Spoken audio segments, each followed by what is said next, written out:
Na aula de hoje, o professor Marcelo Abreu faz uma síntese do conteúdo abordado na disciplina Fundamentos Teóricos e Metodológicos do Ensino da Língua Portuguesa.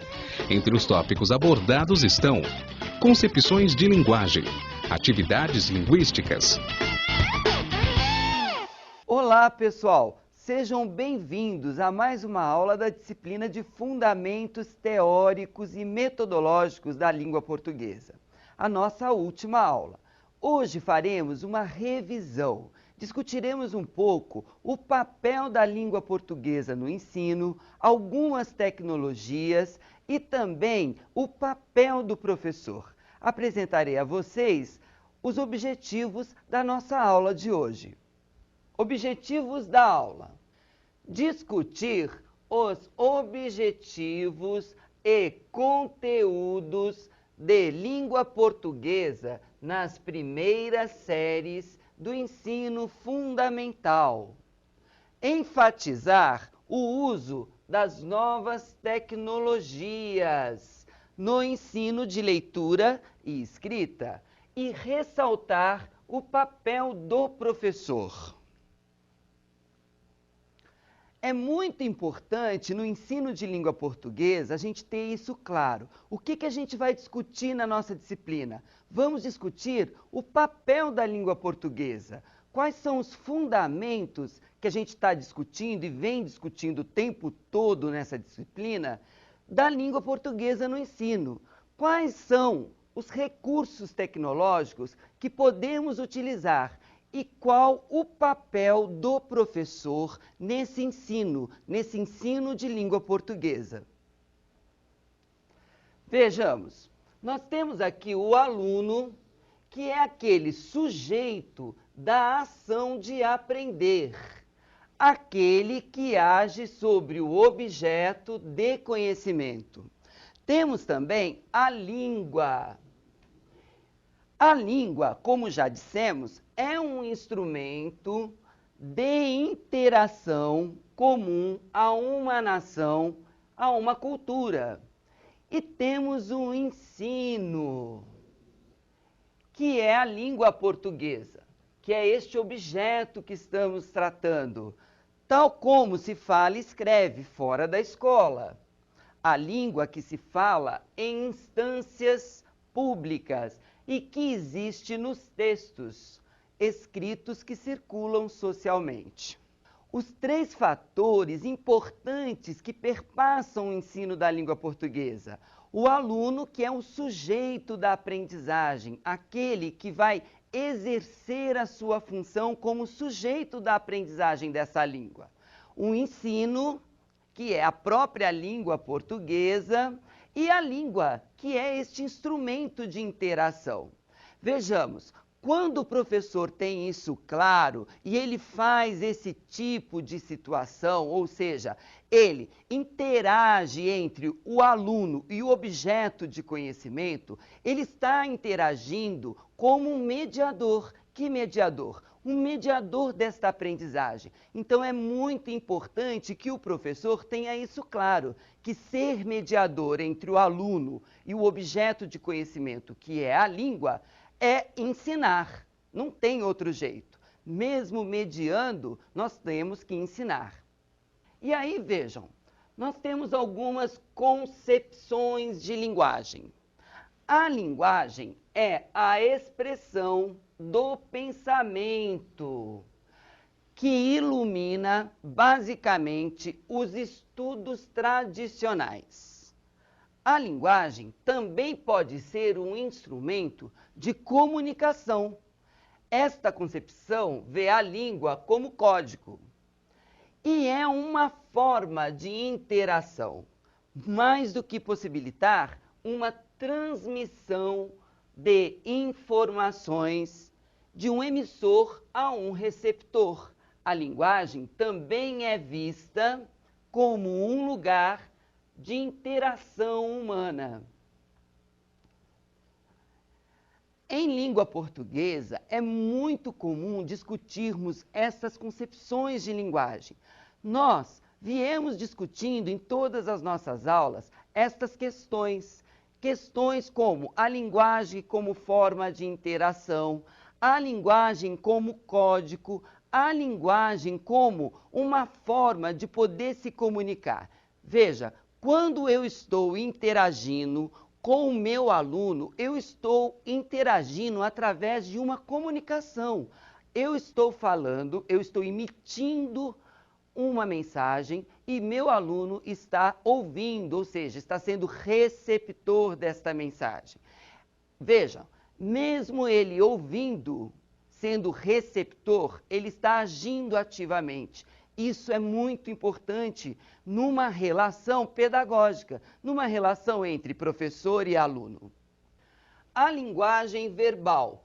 Uma das linguagens que usamos na língua portuguesa é esta linguagem. Por quê? Porque desde que é aprendida, permite ao homem representar a realidade física e social, influenciar os outros nas relações. Vejam, pessoal, a linguagem verbal, ela é muito importante nas interações entre professora e aluno. Por quê? Porque quando eu emito uma mensagem e o outro recebe, eu estou interagindo através desta linguagem. E a linguagem, ela materializa o pensamento.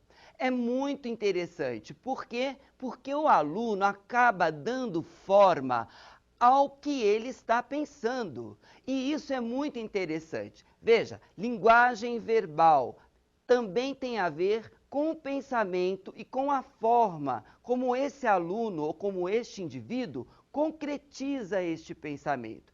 Então é muito interessante que o professor fique sempre atento à linguagem do aluno. Como é que esse aluno está se comportando na sala de aula, em termos verbal, vamos dizer assim. Como que esse aluno expressa sua linguagem verbal e de que forma ele faz isso? O professor que está atento a todos esses tipos de comportamento verbal do aluno pode sacar na hora que tipo de dificuldade ele tem e pode, provavelmente, sanar essas dificuldades. Nós temos também na língua portuguesa a comunicação. Veja, construir novas maneiras de compreender o mundo. Então, como que o indivíduo pode compreender este mundo? Através de novas representações sobre ele. Vejam, quando eu estou comunicando com alguém, falando, discutindo, estabelecendo uma relação através desta linguagem verbal, eu estou, de uma certa forma, interagindo socialmente. O que é isso? Eu também estou aprendendo com o outro.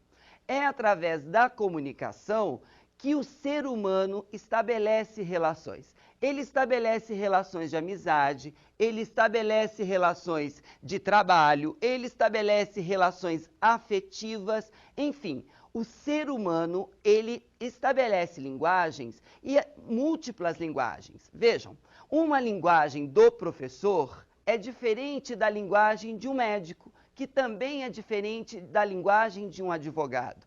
São linguagens diferentes.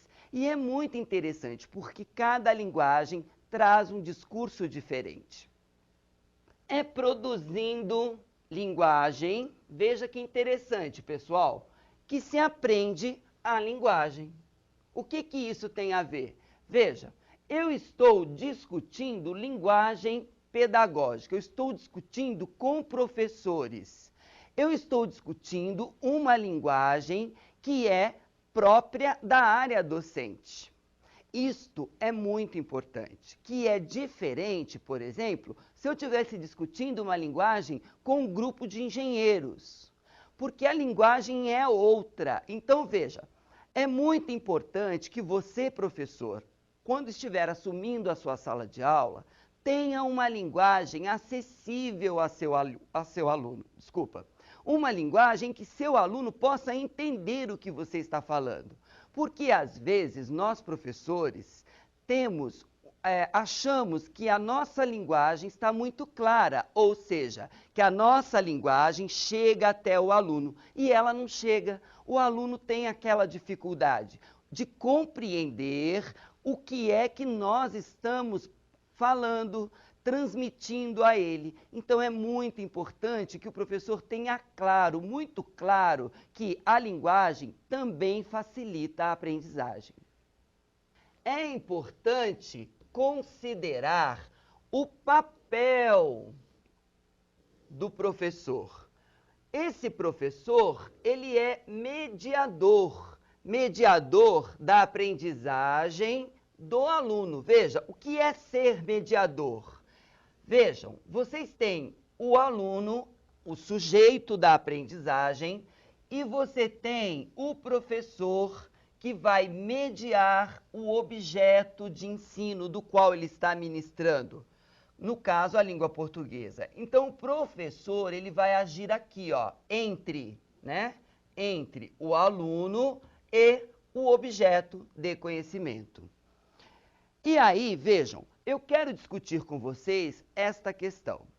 Muitas pessoas, e a gente escuta muito em educação, as pessoas dizerem assim: quem está mediando não precisa mais ser o detentor do saber, né? Hoje o professor não é mais o detentor do saber, ele não transmite mais conhecimento. Vejam, pessoal, se você escuta isso e sem nenhum embasamento teórico reproduz isso, você está dizendo que o professor na sala de aula não serve para nada, concordam? Vejam, ser mediador do conhecimento entre o aluno e o objeto de conhecimento do qual ministra, não quer dizer que o professor não tenha que ensinar. O professor é o profissional do ensino, e como profissional do ensino, ele tem que garantir a aprendizagem do aluno.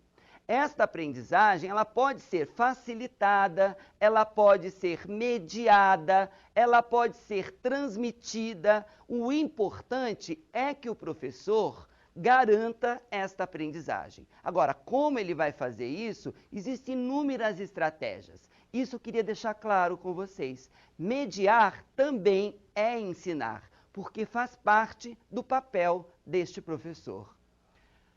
E para mediar, é preciso criar boas situações de aprendizagens. Vejam, quando eu estou trabalhando em uma sala de aula que tenho, por exemplo, 35 alunos. Hoje a maioria das salas de aula tem entre 30 e 40 alunos. Eu tenho que criar, como professor, uma boa estratégia de aprendizagem. Por quê? Porque sou eu o profissional do ensino. Veja, ou eu tenho que colocar esses alunos em grupos, ou eu tenho que distribuir atividades onde eles possam estar o tempo todo se comportando em volta da atividade acadêmica, ou seja, estar sob controle da atividade acadêmica. Isso é muito importante. Então, se você está trabalhando leitura, por exemplo, é importante que você leia para os seus alunos, façam eles lerem em grupo, trabalhe a leitura em dupla, individual, arrume estratégias. Estas são boas estratégias e são boas atividades que levam à aprendizagem. Criar boas situações de aprendizagem também é um papel do professor, né? Que é o profissional do ensino. Por que a gente diz que o professor é o profissional do ensino? Porque é ele que sistematiza as atividades em sala de aula. Não é outra pessoa. É por isso que ele está lá. Em sala de aula, a gente não só trabalha a linguagem verbal, como também trabalhamos outras linguagens. A linguagem gestual, por exemplo, é uma linguagem que o professor trabalha nas atividades de dramatização, por exemplo.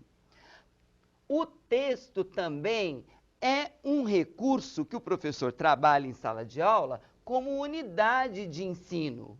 As atividades linguísticas, que são aquelas epilinguísticas e metalinguísticas. Vejam, pessoal, Quando estamos em sala de aula, trabalhando com os nossos alunos, nós utilizamos de diversos tipos de linguagem. Utilizamos linguagem verbal, linguagem gestual. Uma dramatização, por exemplo, ela não precisa ter a fala como um instrumento de interação. Ela pode ter os gestos. Isso também é uma linguagem. Agora, é importante que você tenha claro que não só a linguagem verbal e a gestual estão presentes nesta relação entre aluno e professor, que também está presente o texto, que é a unidade de ensino. Então, nós ensinamos língua portuguesa através do texto. E através do texto, a gente ensina uma série de coisas. Ensinamos, por exemplo, os alunos a combinarem letras, quando eles estão na aquisição da leitura ou da escrita. Ensinamos, por exemplo, o contexto do texto. Ensinamos uma série de situações. Quer dizer, o professor ele pode criar boas situações de aprendizagem tendo o texto como uma unidade de ensino. E também utilizamos as atividades linguísticas, que são aquelas atividades epilinguísticas, são atividades onde o aluno faz as coisas, ou seja, escrever, ele está escrevendo, é uma atividade epilinguística. Ele está fazendo coisas, escrevendo, desenhando, pintando. É o saber fazer algo relacionado à língua. E as atividades metalinguísticas, que é uma língua para falar da língua, ok? Eu convido a vocês a participarem do nosso primeiro e último quiz.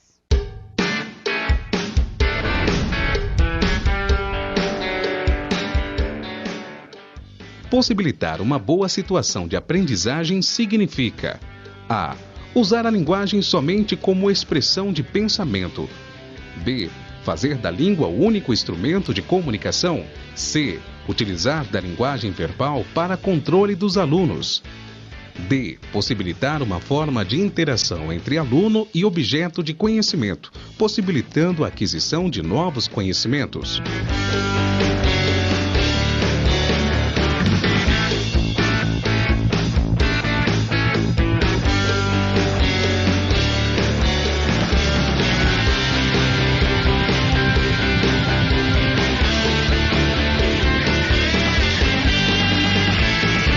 A alternativa correta é a letra D, possibilitar uma forma de interação entre aluno e objeto de conhecimento, possibilitando a aquisição de novos conhecimentos. Parabéns para você que assinalou a letra D. É isso mesmo. Uma boa situação de aprendizagem é aquela que possibilita uma interação produtiva entre o aluno e o objeto de conhecimento a ser estudado. Parabéns para você.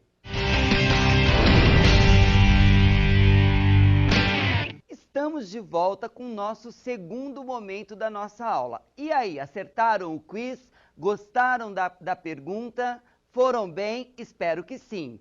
Bom, neste segundo bloco, discutiremos um pouco o papel do professor e explicitaremos também um pouquinho mais o que é uma boa situação de aprendizagem. O que é uma boa situação de aprendizagem? Vejamos. É aquela que apresenta conteúdos novos ou possibilidades de aprofundamento do conteúdo que está sendo tratado. Estes conteúdos, eles já estão ou estarão tematizados e ancorados em conteúdos já constituídos. Nós temos a falsa impressão de que o aluno já está pronto, que ele vem pronto para a sala de aula. Vejam, não é bem assim. Às vezes, o professor está trabalhando um conteúdo de revisão de texto e ele espera que naquele conteúdo apareça questões como concordância verbal ou algum outro tipo de situação referente à língua portuguesa. E ele não se dá conta que quando não aparece, e não aparece nunca, alguma coisa está errada. Então vejam, pessoal, o que é uma boa situação de aprendizagem? é aquela situação em que leva o aluno a construir um novo conhecimento. Mas este conhecimento, ele não surge do nada. E ele também não vem sendo criado a partir do nada. Ele é ancorado em conteúdos passados, por exemplo, em conteúdos que o professor vem trabalhando já durante todo o ano letivo. Então é muito interessante saber que uma boa situação de aprendizagem é aquela onde o aluno constrói um conhecimento, assimila este conhecimento e aprende de verdade. Para isto, é necessário que o professor possa organizá-la de forma que esta atividade tenha clareza, ou seja, o professor tem que estabelecer as finalidades colocadas para o ensino e dos conhecimentos que precisam ser constituídos para alcançá-los. Eu não vou me cansar de dizer tudo isso que estou dizendo para vocês. Vejam, não adianta a gente querer que o nosso aluno produza conhecimento, construa um bom conhecimento, mesmo que seja ancorado em outros conhecimentos, ou seja, que ele participe e dê o máximo dele nas atividades se eu não organizo estas atividades. Organizar estas atividades também é o papel do professor. E o professor, ele tem que ter isso claro, aonde ele quer levar o aluno dele, aonde ele quer fazer com que o aluno chegue aonde com toda essa atividade. Por exemplo, eu vou só dar um exemplo para vocês refletirem. Eu tenho alguns alunos, por exemplo, estou dando aula e tem alguns alunos que têm dificuldade em algumas palavras. Palavras com sílabas complexas, por exemplo. Nha, pra, LH, por exemplo. E aí, o que eu tenho que fazer? Bom, eu tenho que organizar atividades que sejam favorecedoras da aprendizagem desse aluno. Eu tenho que sanar esta dificuldade desse aluno. E muitas vezes, para sanar, eu tenho que criar, organizar boas situações de aprendizagem. E isso não se faz da noite para o dia, se faz planejando a aula, planejando passo a passo e tendo objetivos claros e precisos. São as finalidades. Aonde é que eu quero levar o meu aluno? Como que eu quero fazer isso? De que maneira eu faço isso? Atingiu o objetivo? Ou seja, mudou o desempenho do meu aluno para melhor? Então, o meu objetivo foi atingido, com certeza. As atividades linguísticas podem ser de duas naturezas. Uma, epilinguísticas, que são atividades de reflexão, volta-se para o uso no próprio interior da atividade linguística em que se realiza. E as atividades metalinguísticas, que são atividades de uma outra natureza, não estão propriamente vinculadas ao processo discursivo. Trata-se da utilização ou da produção de uma metalinguagem que permite falar sobre a língua. Estas atividades, para o professor que está trabalhando a língua portuguesa, é de fundamental importância. Vejam, atividades epilinguísticas são aquelas atividades de próprio uso da língua. Numa revisão de textos, por exemplo, o professor está usando atividades epilinguísticas. O aluno está o tempo todo verificando quais são as palavras que estão repetindo, quais são os recursos textuais que estão sendo utilizados, como vírgula, por exemplo, ponto de exclamação, aonde vai o ponto de interrogação, aonde eu coloco 2 pontos. Estas coisas, os sinais de pontuação, vejam, são atividades epilinguísticas. Você está o tempo todo em uso. As atividades metalinguísticas são atividades que servem para falar da língua. uma língua que fala da língua. Por exemplo, uma atividade de metalinguagem ou de atividades metalinguísticas são aquelas atividades que muitas vezes você pode falar de um assunto sem nunca ter vivenciado aquele assunto. Por exemplo, tem pessoas que não sabem andar de bicicleta e elas comentam ou descrevem como é o andar de bicicleta, sem nunca ter vivenciado esse andar de bicicleta. Então, quando eu uso uma língua para falar da língua, eu estou usando de atividades de metalinguísticas, ou seja, atividades metalinguísticas que são atividades da metalinguagem. E os conteúdos de língua portuguesa? Vejam, eu tenho dois tipos de conteúdo. Eu tenho um conteúdo oral, que também eu tenho os seus usos e as suas formas, e eu tenho um outro conteúdo, que é um conteúdo de escrita. E todos esses dois conteúdos vão originar numa análise e reflexão sobre a língua.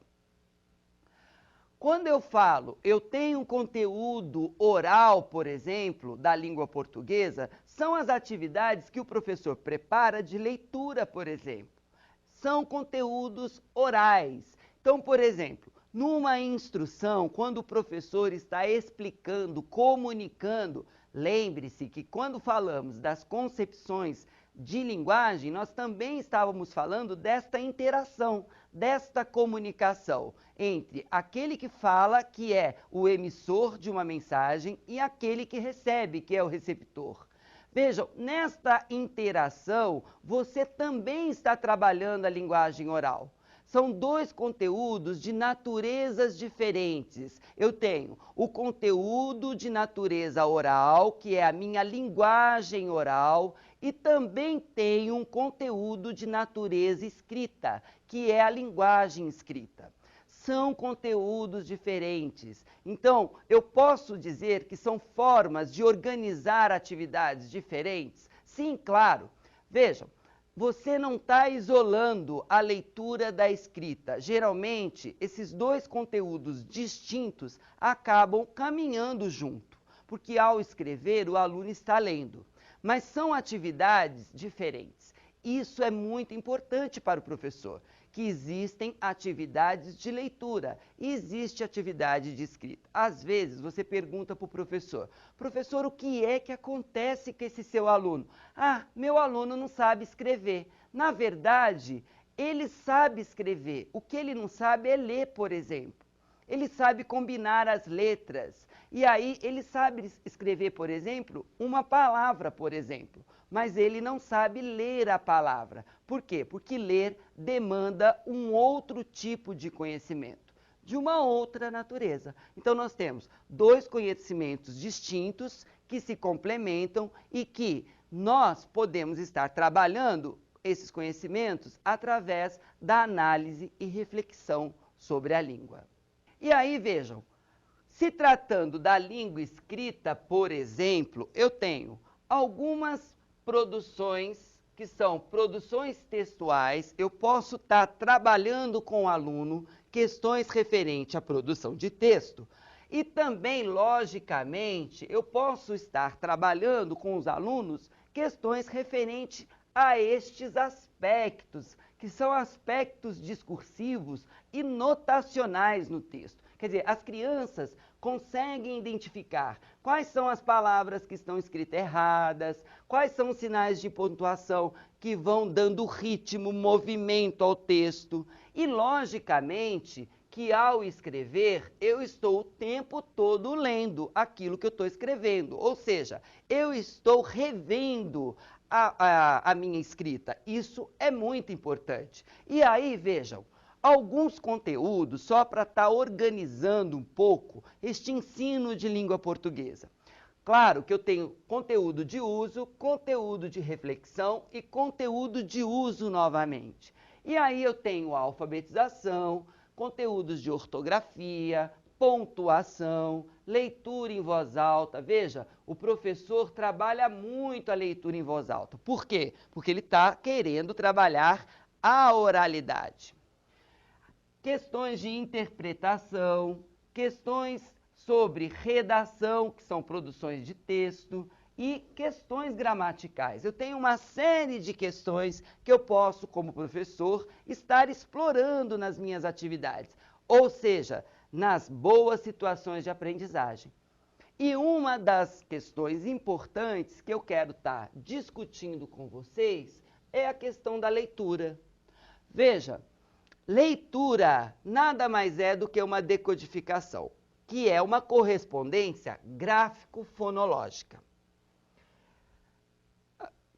Às vezes, nós temos a impressão que o nosso aluno lê e lê muito bem.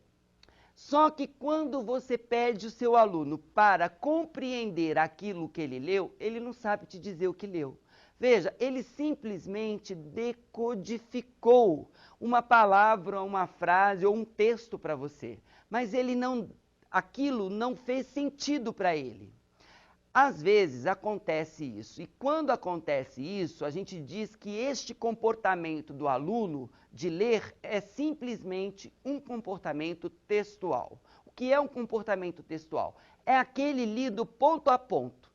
Mas um comportamento textual, ele não necessariamente tem que vir com uma compreensão. E aí, quando eu tenho o comportamento textual juntamente com a compreensão, eu realmente tenho a leitura. Então, quando o meu aluno está lendo, é porque ele está compreendendo exatamente aquilo que ele está lendo. Veja, isso é muito importante. Então, o professor tem que ficar muito atento quanto a essas questões. O que é que ele está lendo? Ele está lendo de fato? E como é que eu acabo medindo a compreensão desta leitura? Já pararam para pensar nessa situação?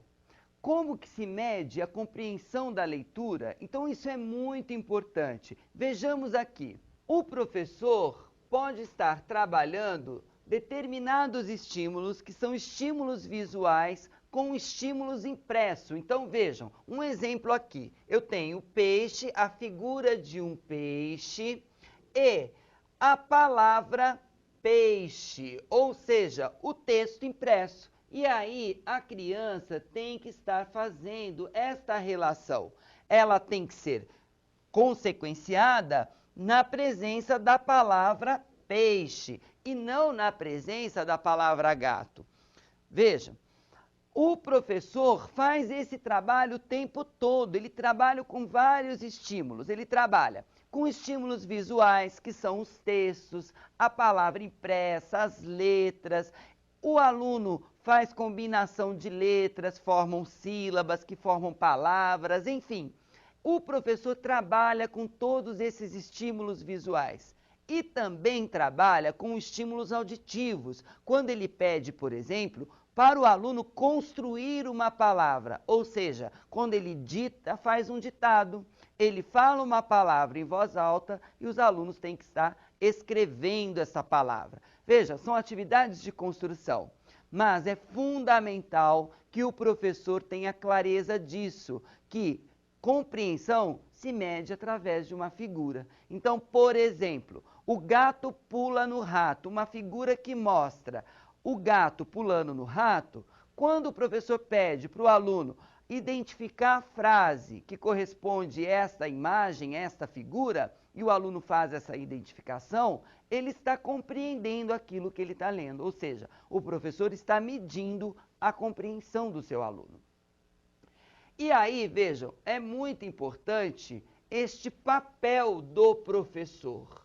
O professor tem um papel de mediador, mediador entre o aluno, aquele sujeito da aprendizagem, e o objeto de conhecimento. E não pode ser qualquer mediação. Tem que ser uma mediação que seja produtiva, numa interação produtiva. E para isso, vejam pessoal, o professor precisa planejar, implementar, dirigir e avaliar situações de aprendizagem. Vejam, este é um ponto crucial na prática pedagógica. O professor tem que ter clareza o que é que ele está avaliando, que tipo de atividade ele está implementando em sala de aula, Qual é a dificuldade do aluno? Veja, é muito importante a gente saber quais são as reais necessidades desse aluno. O que é que o meu aluno sabe, o que é que o meu aluno não sabe, o que eu preciso estar ensinando, que tipo de repertório o meu aluno precisa saber para desempenhar uma determinada atividade. Então, isso tem que estar claro para o professor. E o professor é este sujeito, é este profissional que planeja, que implementa, que dirige boas situações de aprendizagem e, claro, avalia o desempenho do aluno. O aluno está com um desempenho deficitário, que tipo de atividade eu, professor, tenho que estar planejando para aumentar, para elevar o desempenho desse aluno. Então, isso tem que estar claro para o professor. E aonde que fica claro isso? No planejamento de ensino. Para planejar, eu também preciso organizar os meus alunos. Como que eu faço, por exemplo, com uma classe muito numerosa? Eu acabo trabalhando com agrupamentos, ou seja, com agrupamentos que realmente sejam produtivos. E para isso, eu preciso estabelecer uma rotina de trabalho. E nesta rotina, eu vou verificar que tipo de atividade eu vou estar desenvolvendo com o meu aluno. Se são atividades de leitura, de escrita, de revisão de texto, que tipo de atividade. E para que tudo isso aconteça, o professor tem que estabelecer ou intervir pontualmente. O que é isso? O que o meu aluno sabe no presente momento, ou seja, quais são as reais necessidades que o meu aluno está trazendo para a sala de aula, ou quais são os conhecimentos reais do meu aluno. Durante o procedimento de ensino, durante a atividade, o professor acaba sempre acompanhando e após, quando ele faz uma avaliação. Quer dizer, o aluno sabia algumas coisas, o professor ensinou e depois o professor acabou verificando o que ele precisa aprender ou o que ele aprendeu. Isso é muito importante porque isso caracteriza o trabalho docente, o trabalho do professor. Vou insistir com vocês. Um bom professor é aquele que faz o seu aluno aprender. Não importa que tipo de teoria ele usa, não importa que tipo de atividade ele estabeleça com a sua classe, o importante é que ele atinja o objetivo dele. Qual é o objetivo? É ensinar o quê? Eu estou ensinando que tipo de conteúdo para o meu aluno. O meu aluno chegou lá, ele aprendeu, ele assimilou, aquilo deu significação para ele, então ele aprendeu. Perfeito, professor. Você atingiu o seu objetivo.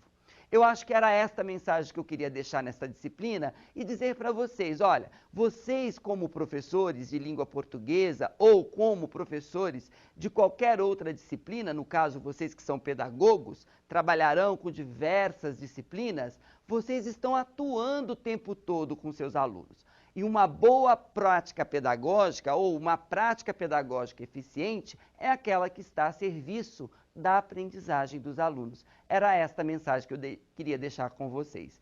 Que vocês têm uma responsabilidade muito grande quando vocês estão desempenhando a docência, ok? Nesse momento, chegamos ao final da disciplina de Fundamentos Teóricos e Metodológicos da Língua Portuguesa.